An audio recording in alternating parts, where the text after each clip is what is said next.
Hi, my name is Larry Hatch, and today I'm real happy to provide a sample from one of my Western novels called Finding Miller. It's an audio sample with some interesting stories and characters and vivid details, like all my writings are.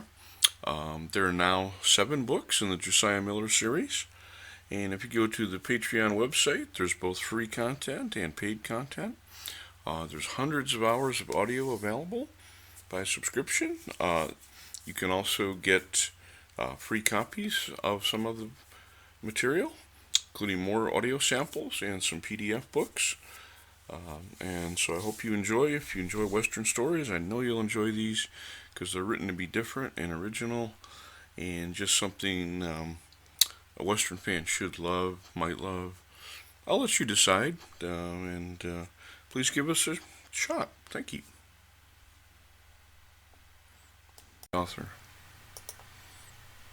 I was in the mood to avoid everyone, my old gang, posses, townfolk, Indians, and most especially any other human of any description. There were no pleasing glades, verdant hills, or caves to hide around in, so I did my best and took another page of learning from Trapper Lee. I found 3 large boulders that served as the 4 walls of a house and covered their top with a natural-looking thick brush. No one would think it a man-made place from a distance. Most importantly, to the old trapper, there was 2 ways in and out. One, the big gaping front door, a 4th missing wall, really, and a thin crevice in the back, which I had stuffed up with junk and could open readily if the need arose. Anyone trying to get through the back there would surely wake up dead.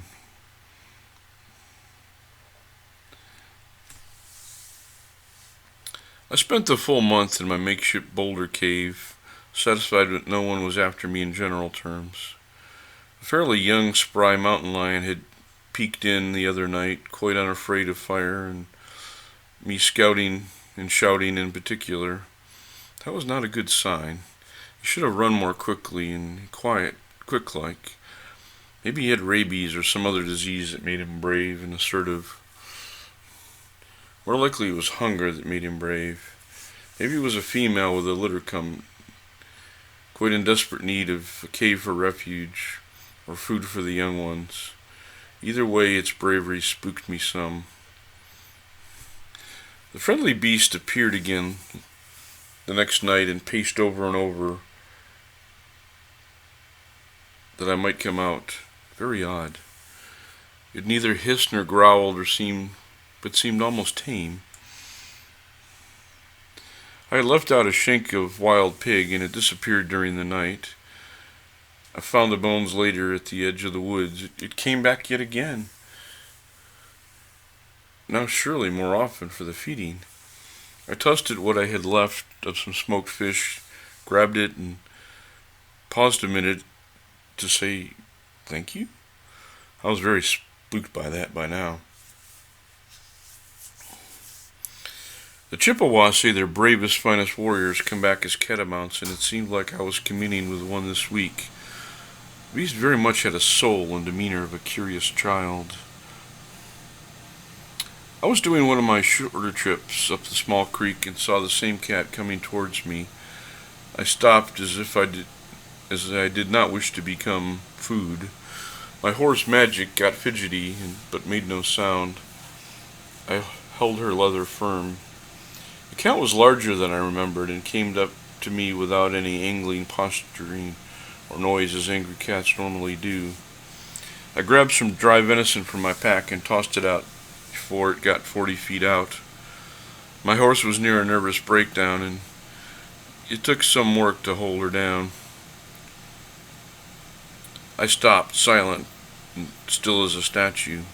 The cat came closer and closer, and much to my surprise, looked up to me with human-like eyes, and not the least bit of anger or violence. Then I spotted marks of a sword-like scars and raw flesh about its neck. It had been chained or collared in the past. This explained much. Or did it? Humans had been cruel to it. Fideli, as I came to name him, was a loyal creature, and soon with the help of my meat reserves, which he much taxed, grew to a male of nearly 190 pounds and quite fearful to the eye. I would never chain him again, and made him know those days of cruelty were over. His wounds healed as best as possible, and mostly covered over with new adult fur. One day he allowed me to apply herbs and balls of fur sap to cleanse his wounds. He followed me everywhere like an eager child or a pet dog, and more than once caught a fish for both of us before my rod had even been tied with a hook. He earned his keep one day later, just before dark, when a group of coyotes thought of making a meal or mess of me. He put the fear into their closely spaced eyes and drove them off with ferocious sweeps of arm and claw. I had to teach him the rules of tracking, for upon spying my next trophy, he would often have the thing near thrashed to death yet again, sliced and rendered unsalable. He learned not to touch the creature in the trap until I had cut the meat and organs for him. He was not particular what species it was, and ate them all, save otter. They're so full of glands, I stay away too. "Who's your friend?" fellow trapper Matt Shank said, coming up to my camp one late evening. Fideli addressed him with a light snarl. "Oh, he's as tame as they get. Shake my hand and he'll know you mean no harm," I said with confidence, actually not knowing if my potent pet would respond. Fideli settled down. "Toss him some meat if you have some," I admonished. Fideli and he were fast friends for the next 4 days on the trail. We learned much about hunting with guns with our first fellow on the prowl. He was better than running with hunting dogs, far better. He would flush out even the most terrible beasts, including small groups of wolves and surely bear and fox. While he had mock battles with them, Matt and I took our Kentucky longs and got some first-rate pelts. Fideli was afraid of the pop of the powder, but soon got used to it. Our haul was so massive we had to cache it and come back later. It all came to a sad end one Monday, I believe it was, when Fideli, Matt, and I were eyeing the same bear as another party. One of their men noticed Fideli, and knowing his pelt was rare and worth more, gunned him down instead of the bear. We were hardly in place to confront a man about our unusual hunting partner, and yet he genuinely seemed to feel bad for us. Nonetheless, I gave Fideli's pelt to Matt and sell in town as he saw fit. I could not bear to do anything with it. The hills were especially rich with game that spring. Rabbits and deer would practically leap into your arms, as in any trapper's dream. I had my little niche that year in the fur trade. I once again made my own coats, hats, and packs. Used special rare species like kit, fox, lynx, and red squirrel. Now, turning a lynx into a nice hat was no easy thing. They could ruin your day with their claws and teeth, and they were mighty ornery despite their size. They were also fast and too small to shoot with any regular degree of success. You had to stake out a family in their den, snare one or two, and be happy with the take. I took my special furry pieces to the largest trade show I knew. Did fairly well, except they had no clue what bobcat would be worth. "The fact that you and I don't know its worth, sir, assuredly means it has no worth." "Well, I said quite the opposite." I got $5 for it and went. I refused to part with the poorer furs for 30 cents on a good dollar and walked out in a huff. The man outside in fancy city clothes said he had overheard the ridiculous pricing and offered me a full dollar. I knew sure as anything he'd take them into the big city somewhere, and do quite well for himself, paying for his entire trip in the process.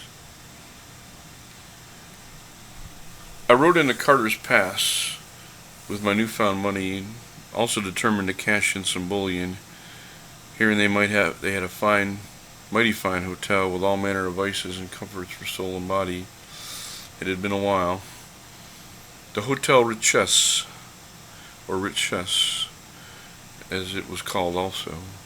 Everything I hoped for. Feather beds, gold-plated antiques, and all the finest furniture for Boston and Paris. Most importantly, they had a tolerance for guests of a particular variety and nature, an affectionate nature. As is often the case with my city hotel visits, I end up doing some terrible thing before going broke. On this particular occasion, my ears caught wind of a robbery of the gold assay office and the deposit set of nuggets and dollars in the office, owned by a greedy man. They planned to let the dust settle and haul the loot out of town some later, safer time. I beat them to it, but was seen by one of the night watchmen who guards the town. My very fast new horse Majestic and I hauled tail, a full grand richer than an hour before.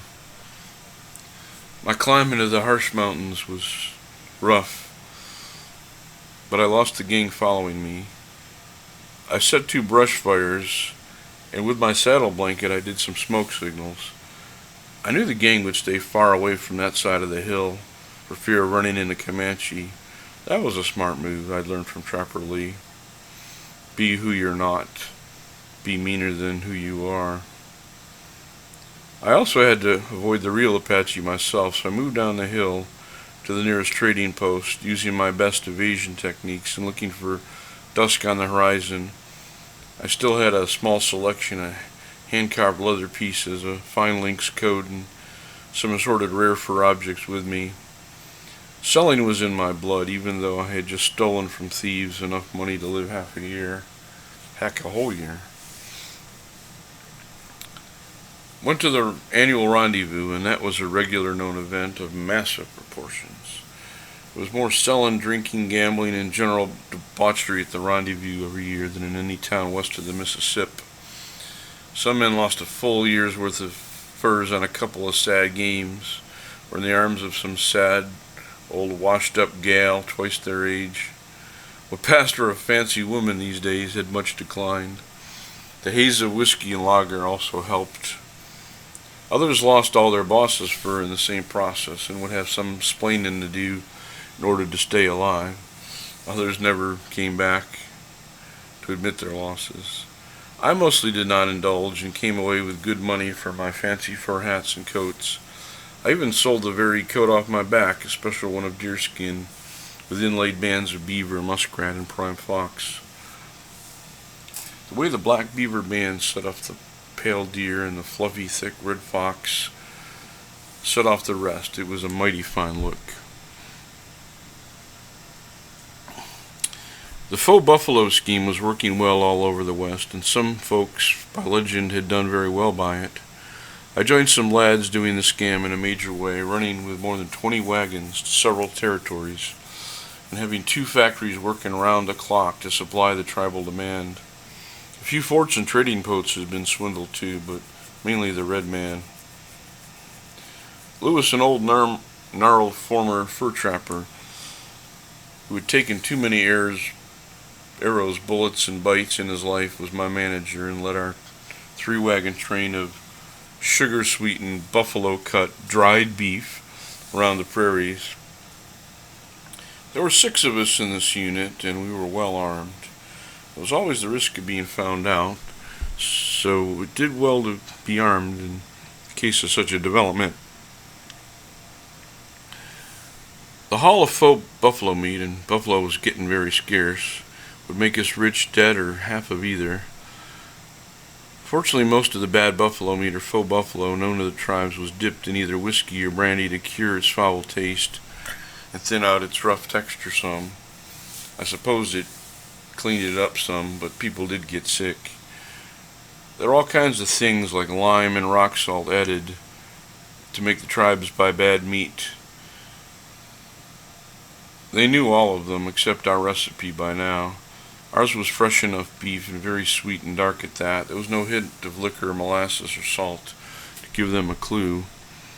I spent some of my newfound money at the saloon at Ranford Pass, and a scruffy but cheerful fellow recognized me. "Ain't you?" I replied. "What do you ask, friend?"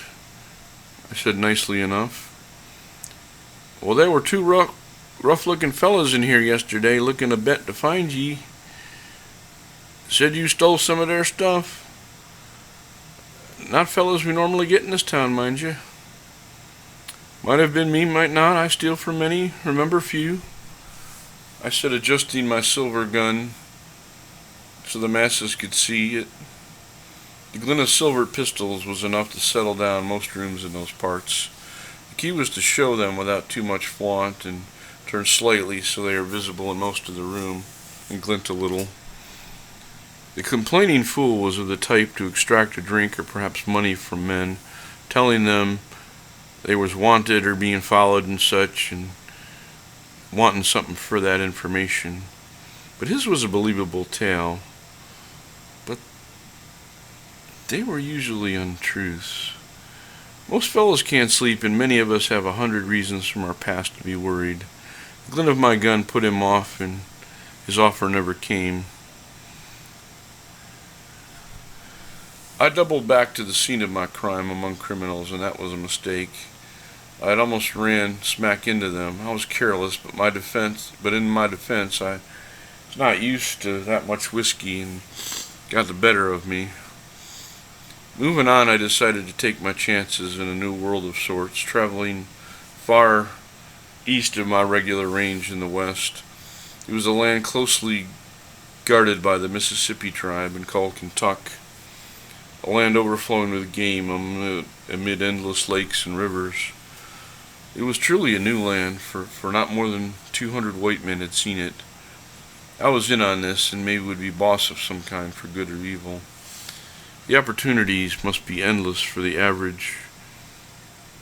Half of the 200 men would be timid and worthless, and I had a good way of outfoxing the remainder in a place that full and open.